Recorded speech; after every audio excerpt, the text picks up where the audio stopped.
Alors on s'intéresse aux élections israéliennes le 17 mars prochain, donc le scrutin pour la Knesset et une campagne qui a l'air d'ailleurs de se durcir un petit peu dans le ton en tout cas.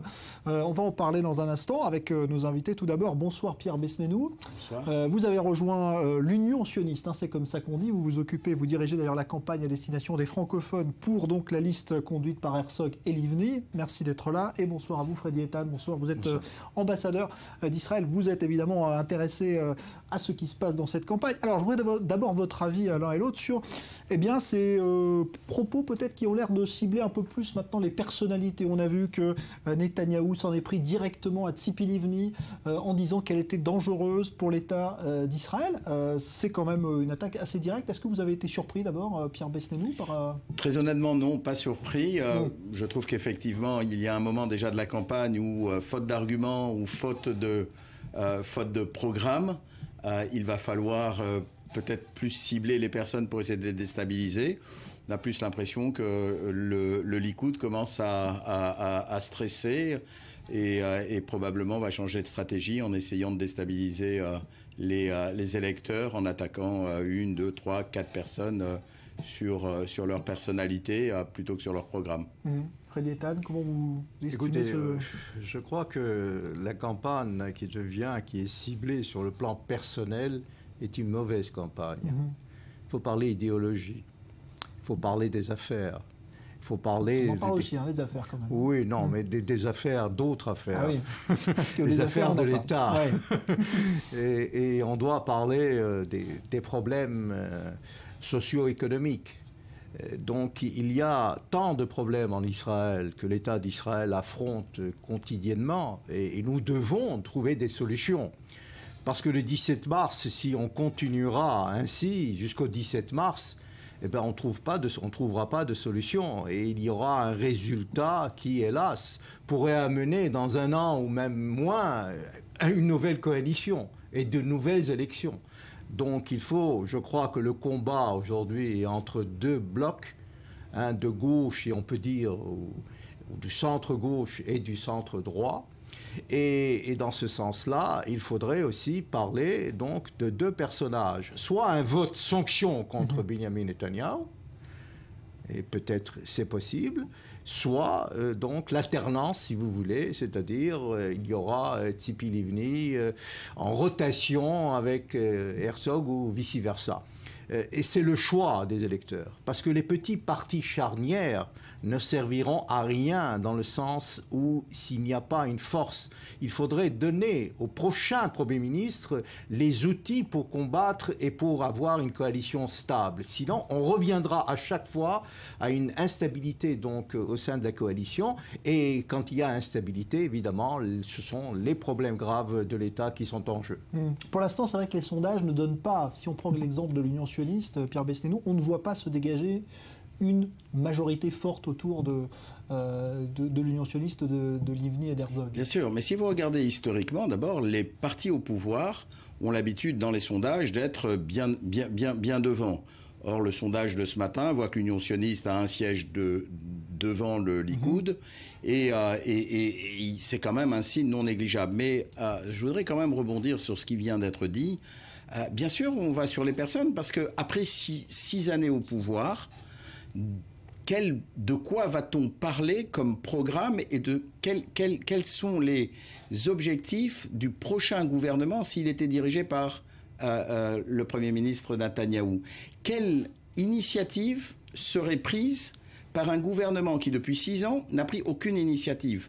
Quel rapport va-t-on avoir dans le futur avec la population israélienne après qu'1 million d'Israéliens sont descendus dans les rues, qu'une commission a été créée, que le rapport Trachtenberg pour lutter contre le logement social, contre toutes les inégalités, a été présenté et n'a pas été suivi de la moindre action.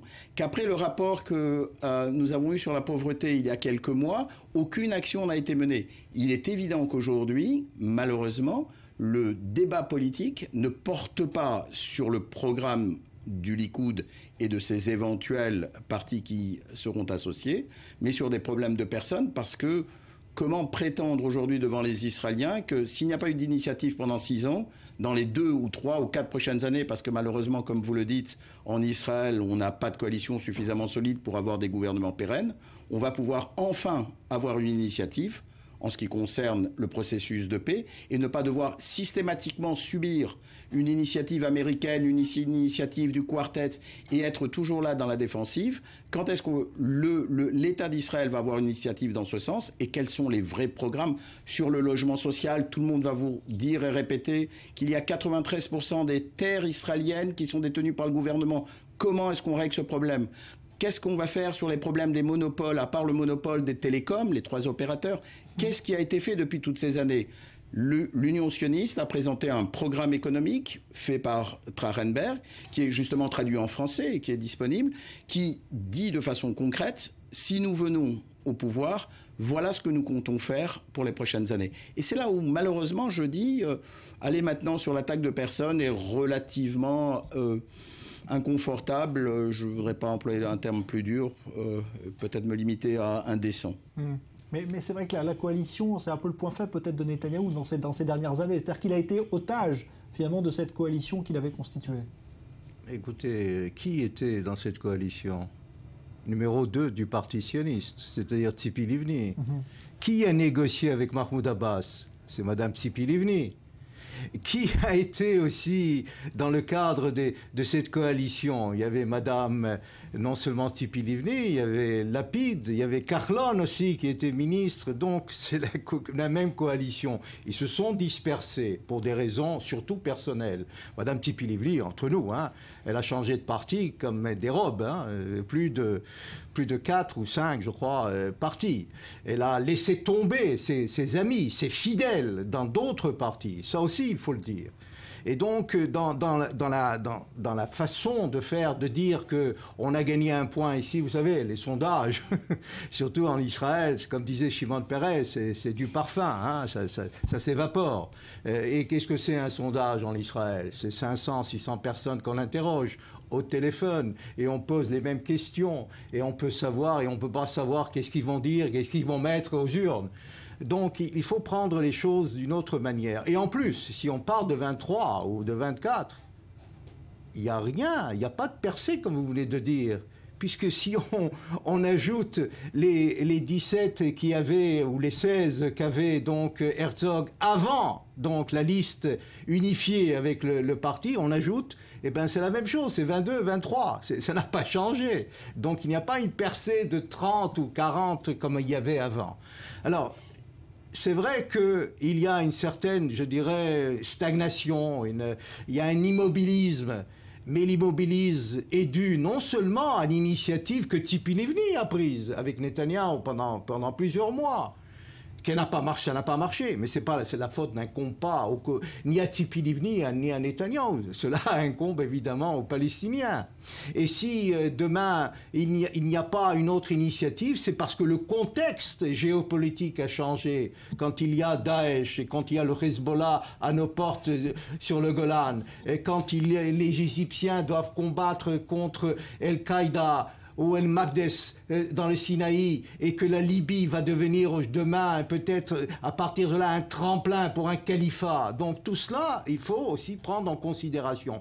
Je préfère avoir une stagnation et être sûr, et ne pas, parce que tous les rendez-vous de l'histoire avec les Palestiniens ont échoué. Et vous croyez que si on va régler le problème palestinien, on va régler tous les problèmes qui nous entourent? Il faut être un peu naïf. Un mot d'abord sur Tzipi Livni. Elle a certainement changé de parti, mais elle n'a pas changé d'idée.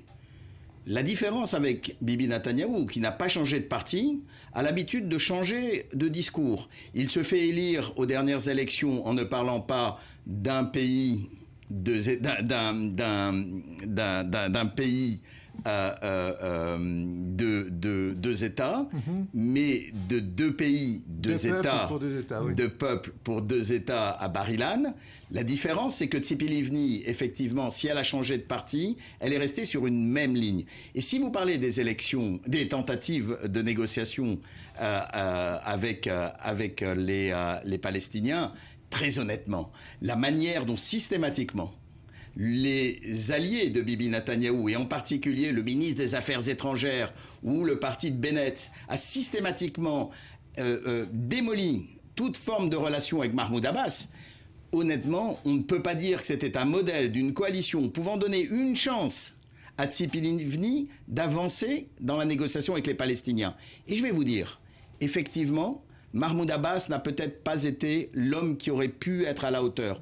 Mais vous savez, on peut comparer aisément la situation d'Israël avec la situation d'Afrique du Sud, c'est-à-dire l'enfermement à un moment où les Blancs d'Afrique du Sud devaient sortir de leur enfermement. Et on a l'habitude de dire ici en Israël que les Palestiniens n'ont malheureusement pas leur Mandela. Mais en fait, le problème, c'est que Bibi Netanyahou n'est pas de Klerk. Qu'aujourd'hui, au lieu d'essayer de créer un Mandela chez les Palestiniens, on a d'abord tendance à essayer de le démolir. Et je voudrais juste rajouter une chose. S'il n'y a évidemment pas le même environnement, si aujourd'hui l'État islamique et toutes les problématiques de l'islam radical est un sujet qui a fait évoluer la situation et la relation, très honnêtement, il est plus qu'urgent qu'une séparation nette avec les Palestiniens soit réalisée. Parce que si l'on veut un jour, mon cher Freddy, que vos petits-enfants et les miens vivent dans un État juif, c'est pas en attendant que Mahmoud Abbas prononce le mot « je suis en faveur d'un État juif ». C'est simplement en se séparant des Palestiniens, d'avoir un État palestinien à côté d'un État d'Israël, et je serai beaucoup moins en danger par un risque physique, je vous l'accorde, de requêtes, de violences armées, que d'avoir à l'intérieur d'un État binational où les alliés de Bibi Netanyahou, et en particulier Bennett, dit « je donnerai des passeports israéliens aux Palestiniens sur les terres que j'annexerai ». Si c'est ça, l'État d'Israël de demain, dans une situation de statu quo ou d'annexion de la Cisjordanie, excusez-moi, je crois que le rêve sioniste de vivre comme nous le faisons et nous l'espérons, vous et moi aujourd'hui, dans un État juif, disparaîtra pour nos petits-enfants si rapidement, de façon urgente, cette séparation nette avec les Palestiniens ne viendra pas. Et dans cette coalition, laissez-moi rajouter, sur les valeurs du judaïsme quand même, d'avoir un membre du gouvernement, ministre des Affaires étrangères, qui lui, dans sa vision, prend X centaines de milliers d'Arabes israéliens et leur dit, vous, finalement, je vais vous déplacer de l'État d'Israël. Si vous croyez que l'on peut arriver à négocier avec la Ligue arabe, avec les Palestiniens, avec le monde, un plan de paix qui nous permette de nous séparer définitivement et de vivre dans un État juif, très sincèrement, c'est simplement pour mettre de côté l'hypothèse d'arriver enfin à 2 États pour 2 peuples. Alors, Freddy Ethan, là-dessus. Bon, après, ce long monologue est assez étoffé de plusieurs arguments. Il y a des arguments qui sont mauvais. Il ne faut jamais faire de comparaison avec l'Afrique du Sud, parce qu'on nous accusera d'apartheid.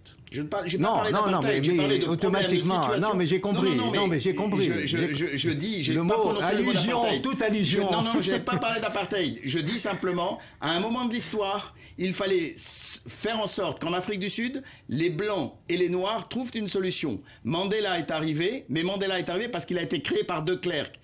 Je ne fais pas du tout état d'apartheid. Donc ne me faites pas dire ce que je n'ai pas dit. Non, mais je dis, moi, c'est pas vous qui dites. Je dis, moi, il ne faut pas faire d'allusion sur l'Afrique du Sud. La deuxième chose, la différence, en Afrique du Sud, c'est le même peuple.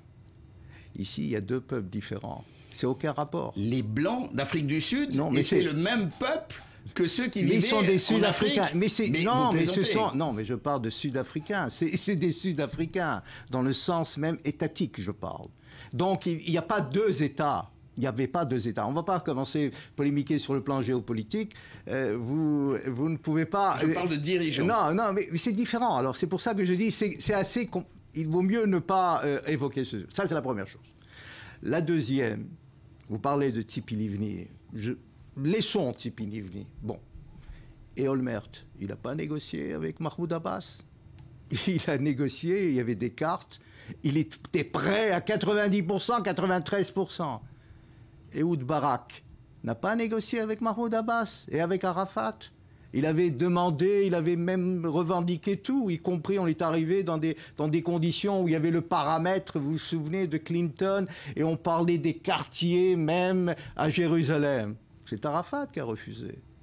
Et il a pas seulement refusé, il a lancé une intifada en septembre 2000, je vous le rappelle. Alors, concernant l'initiative et la séparation, vous avez tout à fait raison. La séparation est nécessaire, est impératif. Il ne faudrait pas avoir un État binational, ça c'est clair. Mais on y arrive. Ça c'est clair. Mais il faudrait quand même ne pas assez être naïf, parce que le Proche-Orient on n'est pas au Luxembourg, et donc on est dans des conditions et dans un contexte géopolitique tout à fait différent. Nous devons avoir des frontières défendables, nous devons avoir des conditions adéquates pour pouvoir faire avancer le processus de paix. Merci Freddy Ethan, merci Pierre Bestenou, vous reviendrez tous les deux. Merci. Et encore du temps pour la campagne, merci. Merci.